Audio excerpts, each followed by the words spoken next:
Right ఇక bulletin లో breaking news అయితే చూస్తున్నాం. తెలంగాణలో రాజకీయ ప్రకంపనలు సృష్టించిన ఫోన్ ట్యాపింగ్ కేసులో విచారణ ప్రారంభమైంది. కేసులో భాగంగా నిందితుడిగా ఉన్న ప్రభాకర్ రావును నాలుగవ రోజున కస్టడీ తీసుకుని విచారణ అయితే చేస్తున్నట్టు సిట్ తెలిపింది. ఇప్పటికే 3 రోజుల పాటు ప్రభాకర్ రావును పలు అంశాలపై ప్రశ్నించినట్లయితే అధికారులు చెప్పారు. ఆధారాలు ముందుంచి మరీ విచారణ జరుగుతోందన్నారు. అయితే ఎన్ని ప్రశ్నలు అడిగినా నిందితుడు మాత్రం నోరు మెదపడం లేదని సిట్ అధికారులు చెబుతున్నారు. రైట్ ఇక బులెటిన్ లో బ్రేకింగ్ న్యూస్ అయితే చూస్తున్నాం. తెలంగాణలో రాజకీయ ప్రకంపనలు సృష్టించిన ఫోన్ ట్యాపింగ్ కేసులో విచారణ అయితే ప్రారంభమైంది. ఈ నేపథ్యంలో భాగంగా ఫోన్ ట్యాపింగ్ కేసులో అయితే ప్రారంభమైన ప్రభాకర్ రావు ఆధారాలు అయితే ముద్రించి ప్రభాకర్ రావు అయితే చాలా ప్రశ్నలు అడిగినా కూడా నోరు మెదపడం లేదంటూ కూడా తెలియజేస్తున్నారు. ఈ నేపథ్యంలో భాగంగా ముఖ్యంగా చూసుకుంటే ఫోన్ ట్యాపింగ్ కేసులో ప్రభాకర్ రావు 4వ రోజు కస్టడీ విచారణ అయితే ప్రారంభమైనట్లయితే సమాచారం. రైట్ ఇక ఇదే అంశానికి సంబంధించి మరిన్ని అప్డేట్స్ మా బీఆర్కే ప్రతినిధి రామకృష్ణ అందిస్తారు. రామకృష్ణ, చెప్పండి, దీనికి సంబంధించి అప్డేట్స్ ఏంటి? హిమవర్ష ఏదైతే సుప్రీంకోర్టు ఆదేశాలు ఇచ్చిందో శుక్రవారం రోజు జూబ్లీ సిట్ అధికారులు ముందు లొంగిపోవాలని ఇచ్చిన నేపథ్యంలో ఇప్పటికీ 3 రోజులు కంప్లీట్ అయిపోయి 4వ రోజు ఈ రోజు కూడా విచారణకు హాజరయ్యారు. తెలంగాణలో సంచలనం సృష్టించినటువంటి ఫోన్ ట్యాపింగ్ కేసు కీలక ఆధారాలు సేకరించే దిశగా స్పెషల్ ఇన్వెస్టిగేషన్ టీం సిట్ దర్యాప్తు వేగవంతం చేసిందని చెప్పుకోవచ్చు. ఈ కేసులో ప్రధాన నిందితుడిగా ఉన్న ప్రభాకర్ రావు సిట్ అధికారులు 3 రోజుల పాటు కస్టడీలో తీసుకుని విచారిస్తున్నారు. ఇప్పటికి ఇది 4వ రోజు కావడంతో మెయిన్ గా చూసుకుంటే దర్యాప్తులో భాగంగా ట్యాపింగ్ కోసం ఎలాంటి సాంకేతిక పరికరాలు కిట్లను ఉపయోగించి ఎవరు ఆదేశాలు ఇచ్చారు, పబ్లిక్ డేటా ట్యాపింగ్ ఎలా నిర్వహించారు అనే కీలక ప్రశ్నలు కూడా సిట్లు ఫోకస్ చేసినట్లు కూడా తెలుస్తుంది. మెయిన్ గా చూసుకుంటే ఈ 3 రోజుల పాటు కస్టడీలో భాగంగా ప్రభాకర్ రావును దాదాపుగా 7 గంటల పాటు విచారించారు. ఈ విచారణలో ముఖ్యంగా 26 హార్డ్ డిస్కులు ధ్వంసం అయినట్లుగా కూడా తెలుస్తుంది. అధికారులు ఈ ధ్వంసమైన డిస్కుల గురించి అలాగే వాటి స్థానంలో రీప్లేస్ చేసిన 7 కొత్త హార్డ్ డిస్కుల గురించి మరోసారి కూడా ప్రభాకర్ రావును అడిగినట్లుగా కూడా తెలుస్తుంది. అంతేకాకుండా ప్రభాకర్ రావు ఉపయోగించినటువంటి ఐక్లౌడ్ 5 జీమెయిల్ ఖాతాలపై కూడా విచారణ జరుగుతుంది. ముఖ్యంగా 4 జీమెయిల్ ఖాతాలకు సంబంధించి పాస్వర్డ్లు, 2 ఐక్లౌడ్ ఖాతాల పాస్వర్డ్లు ఎందుకు సేకరించారని సిట్ అధికారులు క్వశ్చన్ చేశారు. ప్రభాకర్ రావు అమెరికాలో ఉన్న సమయంలో కూడా ఒక డివైస్ లో లాగిన్ అయి ఐక్లౌడ్ ఖాతా సమాచారాన్ని చూశారు.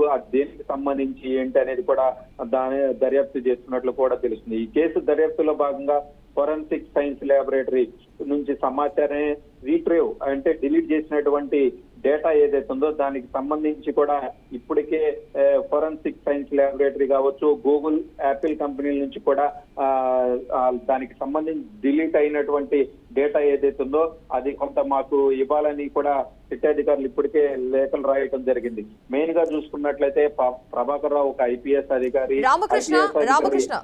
రామకృష్ణ, దీని పరంగా మనం చూసుకుంటే గనక సిట్ అధికారులు తన యొక్క ఆధారాలు ముందుంచి కూడా తనని ప్రశ్నలు అడిగినా కూడా తను ఎలాంటి ఆన్సర్ ఇవ్వకుండా ఉంటున్నట్టు దానికి మొత్తం కూడా సంబంధించి కూడా సిట్ అధికారులు అడుగుతున్నట్లుగా కూడా తెలుస్తుంది. మొత్తం ఏదైతే ప్రణీత్ రావు ఇచ్చినటువంటి ఈ కేసులో ఫస్ట్ అరెస్ట్ అయినటువంటి ప్రణీత్ రావుకి సంబంధించి కూడా ఏదైతే వాంగ్మూలం ఇచ్చాడో దానికి సంబంధించి కూడా మొత్తం కూడా తన ముందుంచి మొత్తం వాళ్ళు ఇచ్చినటువంటి డేటా, ఈయన చెప్పేటువంటి డేటా రెండింటికి సంబంధించి ఈక్వల్ అవుతున్నాయా లేదా, ఒకవేళ ఆ 2 వాంగ్మూలాలు కూడా డిఫరెంట్ గా చెప్తున్నట్టు సిట్ అధికారులకు ఇప్పటికే ఆలోచనకు వచ్చినట్లు కూడా తెలుస్తుంది.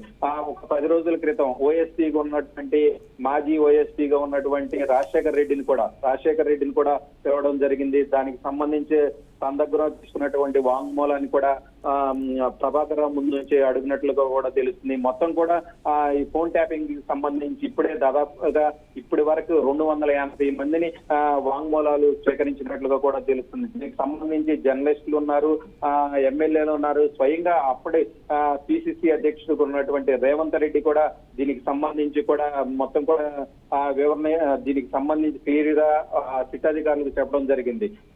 ఇప్పుడు ప్రజెంట్ ఉన్నటువంటి పిసిసి అధ్యక్షుడు కూడా కాంగ్రెస్ పార్టీకి చెందిన పిసిసి అధ్యక్షుడు కూడా దీనికి ఫోన్ ట్యాపింగ్ కి గురై దానికి సంబంధించి కూడా సిట్ అధికారులకు వాంగ్మూలం కూడా ఇచ్చినట్లుగా కూడా తెలుస్తుంది. మొత్తం కూడా ఓవరాల్ గా చూసుకున్నట్లయితే అప్పుడు కాంగ్రెస్ పార్టీ ప్రతిపక్షంగా ఉన్నటువంటి కాంగ్రెస్ పార్టీ ఏ అంశాలు ఎక్కడికెక్కడికి వెళ్తున్నారు, మనీ ప్రభావం చూపే విధంగా ఏ అంశాలు చేస్తున్నారు, ఆ మనీని అరికట్టే విధంగా మొత్తం కూడా తానై ప్రభాకర్ రావు ఎవరి ఆదేశాల మేరకు వీటన్నిటికీ పాల్పడ్డారు. ఒకవేళ ఆ ఫోన్ ట్యాపింగ్ అనేది ఎంతవరకు పరిమితి ఉందో అంతవరకు కాకుండా పరిమితి దాటి చేశారనేది అప్పుడు ప్రధానమైనటువంటి ప్రతిపక్ష నాయకుడు రేవంత్ రెడ్డి చేసిన ఆరోపణ. వాళ్ళు అధికారంలోకి వచ్చిన తర్వాత ఫోన్ ట్యాపింగ్ అంశమే ప్రధాన ఎజెండాగా తీసుకుని ఫస్ట్ టేకప్ చేసినటువంటి ఇష్యూ కూడా ఇదే కావడంతో దాదాపుగా 2 ఏళ్ల పాటు 1.5 సంవత్సరం పాటు అమెరికాలో తలదాచుకున్న ప్రభాకర్ రావును ఇంటర్పోల్ సహాయంతో అక్కడ ఉన్నటువంటి కోర్టులకు వెళ్లి మన రాష్ట్రానికి తీసుకురావాల్సిన కేంద్రంతో కూడా మాట్లాడి ఇక్కడ తీసుకురావడానికి చాలా ఇబ్బందులు పడ్డారు. ఆ నేపథ్యంలోనే ప్రభాకర్ రావు ఇక్కడ రావటం తప్పక వచ్చిన నేపథ్యమే. దీనికి సంబంధించి ఏదైతే ఎవరు చేయమన్నారు, మెయిన్ గా దీని వెనక ప్రభాకర్ రావు ఒక్కడే కాదు, దాని వెనక ఉన్నటువంటి వాళ్ళు ఎవరున్నారనేది రేవంత్ రెడ్డి బయటకు రావాలని ఇప్పటికే పదే పదే చెప్తున్నారు. ప్రభాకర్ రావు ఒక్కడితో ఆగలేదు. దీనికి సంబంధించి ఎవరెవరు వెనకున్నారు, మెయిన్ వ్యక్తులు ఎవరున్నారు అది రాష్ట్ర ప్రజలందరికీ తెలుసు. అది స్వయంగా ఏదైతే అధికారుల రూపంలోనే బయటకు రావాలని ఇప్పటికే పదే పదే కాంగ్రెస్ పార్టీ చెప్తుంది. దీనికి సంబంధించి ప్రభాకర్ ఫోన్ ట్యాపింగ్ చేసిన నేపథ్యంలో 2-3 రోజుల ముందు ఏదైతే ఆ కాంగ్రెస్ పార్టీ అధికారంలోకి వస్తుందనేది విషయం ప్రభాకర్ రావుకి అక్కడ ఉన్నటువంటి ప్రణీత్ రావుకి వీళ్ళిద్దరికి కూడా కాంగ్రెస్ పార్టీ వచ్చేస్తుందని తెలియడంతో 2-3 రోజుల ముందర ఎస్ఐబి ఆఫీస్కి వెళ్ళి అక్కడ ఉన్నటువంటి హార్డ్ డిస్కులు కావచ్చు, పెన్ డ్రైవ్లు అవన్నీ కూడా ధ్వంసం చేయడం జరిగింది. ధ్వంసం చేసి హుటాహుటిన అమెరికా కూడా వెళ్ళిపోవడం జరిగింది. ఆ అమెరికా సప్త సముద్రాలు దాటినా కానీ ఈ కేసు మాత్రం వదలని శబ్దం చేసినటువంటి రేవంత్ రెడ్డి ఆ కేసుని టేకప్ చేసి ఇప్పుడు ప్రణీత్ రావు దగ్గర వరకు వచ్చింది. ఇంకా తర్వాత ప్రణీత్ రావు తర్వాత ఎవరైతే ఓఎస్డీగా ఉన్నటువంటి రాజశేఖర్ రెడ్డిని కూడా పిలవడం జరిగింది. అంటే దాదాపుగా మాజీ సీఎం కేసీఆర్ గడప వరకు ఈ కేసు వెళ్ళింది. లోపలికి వెళ్ళటమే ఒక ఇదిగా కూడా చెప్తున్నారు. ఇంకా మెయిన్ గా ఉంది బీఆర్ఎస్ పార్టీకి చెందినటువంటి మెయిన్ లీడర్స్ ఎవరైతే ఉన్నారో వాళ్ళ పేర్లు చెప్పడం ఆలస్యం, సిట్ అధికారులు వాళ్ళకు కూడా నోటీస్ జారీ చేసి వాళ్ళని కూడా పిలిచే అవకాశం కూడా ఉంది. మెయిన్ గా చూసుకున్నట్లయితే ఈ 14 రోజుల గడువు ఏదైతే సుప్రీంకోర్టు ఇచ్చిందో దీనికి సంబంధించి కీలకంగా ఏ అంశాలు రాబట్టాలని సిట్ అధికారులు కూడా ఆలోచన చేస్తున్నారు.